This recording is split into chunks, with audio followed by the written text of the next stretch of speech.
अच्छा, कभी सोचा है कि हमारे रोज के कितने सारे काम, जैसे सुबह उठते ही फोन देखना या रात को ब्रश करना, ये सब अपने आप कैसे हो जाते हैं? हाँ बिल्कुल, ये सब हमारी आदतें ही तो हैं जो मतलब बिना सोचे समझे हमारे पूरे दिन को चलाती रहती हैं। सही कहा। और आज हमारे पास कुछ दिलचस्प स्रोत हैं जो बताते हैं कि ये आदतें असल में काम कैसे करती हैं। और सबसे बड़ा सवाल, क्या हम इन्हें बदल भी सकते हैं? बिल्कुल। देखिए, स्रोत बताते हैं कि हर आदत के पीछे ना दिमाग का एक बहुत ही सरल सा, कह सकते हैं, 3 हिस्सों वाला पैटर्न होता है। इसे हैबिट लूप कहते हैं। हैबिट लूप, अच्छा। हाँ, पहला है क्यू, मतलब कोई संकेत जो दिमाग को इशारा देता है कि भाई ऑटो पायलट मोड में जाओ और ये वाली आदत शुरू करो। ओके, संकेत। दूसरा है रूटीन, यानी वो काम जो हम करते हैं, ये शारीरिक भी हो सकता है, मानसिक भी, या कोई भावनात्मक प्रतिक्रिया भी। ठीक है। और तीसरा है रिवॉर्ड, यानी इनाम, जो दिमाग को ये बताता है कि हाँ, ये वाला पूरा चक्कर, ये लूप याद रखने लायक है, अगली बार फिर करना। अच्छा, तो क्यों रूटीन, रिवॉर्ड? हाँ, और दिमाग ये लूप्स बनाता क्यों है? असल में ऊर्जा बचाने के लिए, और ये सब स्टोर होता है दिमाग के एक पुराने हिस्से में, बेसल गैंग्लिया कहते हैं उसे। बेसल गैंग्लिया, हाँ सुना है। तो मतलब यही है वो जगह जहां हमारी सारी आदतें कैद रहती हैं और बाकी दिमाग तब आराम कर रहा होता है। हाँ, काफी हद तक ऐसा ही है।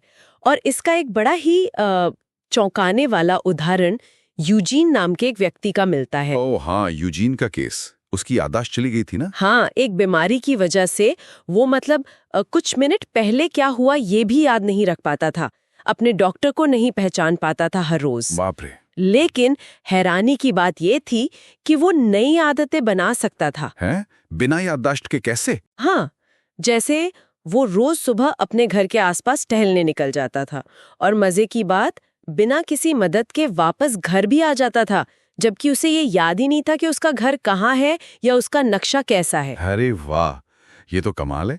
तो इसका मतलब आदतें हमारी कॉन्शियस मेमोरी, हमारी चेतन याददाश्त से एकदम अलग काम करती हैं। यूजीन का मामला तो यही दिखाता है। उसका बेसल गैंग्लिया, वो आदतें बनाने वाला हिस्सा, वो ठीक काम कर रहा था। अच्छा। तो वो क्यों रूटीन रिवॉर्ड के जरिए अनजाने में सीख रहा था। शायद बाहर जाने का मन करना, क्यों, टहलना, रूटीन, और फिर घर पहुंचने का एक सुकून या एहसास, रिवॉर्ड।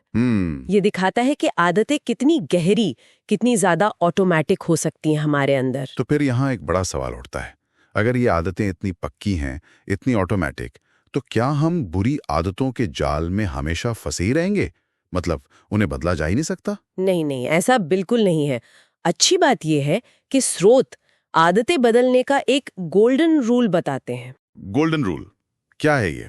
रूल ये है कि देखिए, आप किसी पुरानी आदत को मिटा नहीं सकते, डिलीट नहीं कर सकते दिमाग से, लेकिन आप उसे बदल जरूर सकते हैं। बदल सकते हैं। कैसे?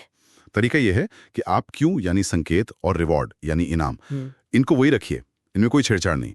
बस जो बीच का रूटीन है ना, जो काम आप करते हैं, उसे बदल दीजिए। अच्छा, मतलब पुरानी आदत के ऊपर एक नई आदत चढ़ा दो। हाँ बिल्कुल, एक तरह से आप पुरानी वायरिंग के ऊपर एक नई ज्यादा मजबूत वायरिंग कर रहे हैं। कोई उदाहरण है इसका जिससे ये बात और साफ हो जाए? हाँ बिल्कुल, एक मांडी नाम की लड़की का केस स्टडी है। उसे नाखून चबाने की बहुत बुरी आदत थी। हाँ, ये आदत तो बहुत कॉमन है ना? तो थेरेपिस्ट ने पहले उसकी मदद की ये पहचानने में कि उसका क्यों क्या है, मतलब वो कब नाखून चबाना शुरू करती है। हाँ। पता चला कि अक्सर जब उसकी उंगलियों में हल्की सिहरन होती थी या वो बोर हो रही होती थी तब। ओके, ये हो गया क्यू। और रिवॉर्ड? रिवॉर्ड था वो तनाव या बोरियत से मिलने वाली एक पल की राहत।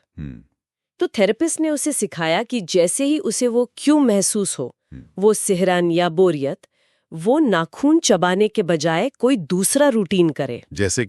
जैसे अपनी उंगलियों को आपस में रगड़ ले, या मुट्ठी भींच ले, या हाथ जेब में डाल ले। कोई भी ऐसी चीज जो नाखून चबाने से बिल्कुल अलग हो, लेकिन थोड़ी फिजिकल हो। इसे कहते हैं कंप्यूटिंग रिस्पॉन्स। अच्छा, कंप्यूटिंग रिस्पॉन्स। हाँ, तो क्यों वही रहा, सिहरन, रिवॉर्ड की इच्छा वही रही, राहत, बस बीच का रूटीन बदल गया, और धीरे धीरे प्रैक्टिस से उसकी नाखून चबाने की आदत छूट गई। अरे वाह, ये तो सुनने में काफी प्रैक्टिकल और असरदार लग रहा है। हाँ, इसमें बस थोड़ी जागरूकता और कोशिश लगती है। तो क्या क्या ऐसा भी होता है कि कोई एक आदत बदलने से जिंदगी के दूसरे हिस्सों पर भी अच्छा असर पड़ने लगे? बिल्कुल, यहीं पर कीस्टोन हैबिट्स का फंडा आता है। कीस्टोन हैबिट्स, ये क्या चीज है? कीस्टोन हैबिट्स वो आदतें होती हैं जिन्हें अगर आप बदल लें या अपना लें तो वो एक तरह का चेन रिएक्शन शुरू कर देती हैं। मतलब उनकी वजह से दूसरी अच्छी आदतें भी अपने आप पनपने लगती हैं। अच्छा, जैसे जैसे? रोज कसरत करना, व्यायाम करना एक बहुत अच्छी कीस्टोन हैबिट मानी जाती है। हाँ, रिसर्च दिखाती है कि जो लोग नियमित रूप से व्यायाम शुरू करते हैं ना, वो अक्सर बिना ज्यादा सोचे समझे अपने आप ही बेहतर खाना खाने लगते हैं। सच में? हाँ, और वो काम पर ज्यादा प्रोडक्टिव महसूस करते हैं, ज्यादा धैर्य दिखाते हैं, क्रेडिट कार्ड का इस्तेमाल कम करते हैं। मतलब एक आदत बदली और कई अच्छी चीजें होने लगी। ये तो कमाल है। मतलब एक छोटी जीत और जीतों का रास्ता खोल देती है। बिल्कुल सही। ये स्मॉल विन्स का कॉन्सेप्ट बहुत पावरफुल है। और एक और चीज, इच्छा शक्ति, विल पावर। उसका क्या रोल है इस सब में? क्या वो भी एक आदत है? ये बड़ा दिलचस्प सवाल है।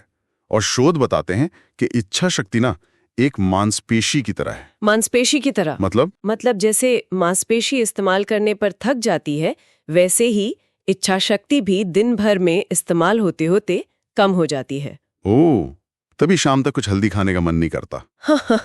हो सकता है, लेकिन अच्छी खबर यह है कि जैसे मांसपेशी को ट्रेनिंग देकर मजबूत किया जा सकता है, वैसे ही इच्छा शक्ति को भी मजबूत किया जा सकता है। वो कैसे? प्रैक्टिस से, प्लान करके। जैसे कुछ कंपनियां हैं, स्टारबक्स का उदाहरण दिया गया है स्रोत में। वो अपने कर्मचारियों को खास ट्रेनिंग देते हैं कि मुश्किल ग्राहकों से कैसे निपटा जाए। वो पहले से प्लान बनाते हैं कि जब कोई ग्राहक चिल्लाएगा, ये क्यों हुआ, तो वो क्या करेंगे, ये रूटीन हुआ। अच्छा। तो जब असली मुश्किल घड़ी आती है, उनकी इच्छा शक्ति जवाब नहीं देती, क्योंकि उन्होंने पहले से तैयारी कर रखी है। उन्होंने इच्छा शक्ति को एक तरह से आदत बना लिया है। आत्मनियंत्रण आसान हो जाता है जब आपके पास प्लान हो। समझ गया। मतलब इच्छा शक्ति को भी ट्रेनेबल कर सकते हैं। हाँ, बिल्कुल। और इसमें एक और चीज मदद करती है, कंट्रोल की भावना। जब लोगों को लगता है कि उनका अपनी चीजों पर कंट्रोल है, तो उनकी इच्छा शक्ति बेहतर काम करती है।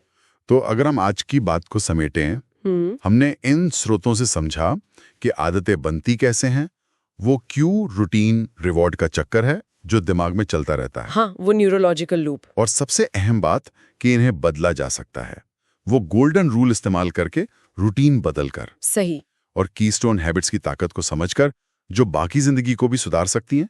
और हाँ, इच्छा शक्ति को भी एक आदत की तरह मजबूत किया जा सकता है। बिल्कुल। पर ये सब जानने के बाद ना, एक थोड़ा गहरा सवाल भी मन में आता है। कैसा सवाल? यही कि अगर हमारे दिन का इतना बड़ा हिस्सा, हमारे इतने सारे काम इन ऑटोमेटिक आदतों से ही चलते हैं, जो लगभग बिना सोचे समझे हो रहे हैं, हाँ, तो फिर हमारी आजाद मर्जी, हमारी फ्री विल, उसका क्या मतलब रह जाता है? उसका दायरा कितना है?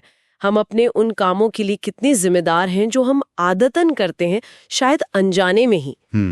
ये वाकई सोचने वाली बात है कि हम कितने ऑटो पायलट पर हैं और कितना कंट्रोल वाकई हमारे हाथ में है ना? चलिए इस सवाल पर सोचते हैं और अगली बार तक अपनी रोजमर्रा की आदतों पर थोड़ा ध्यान दीजिएगा।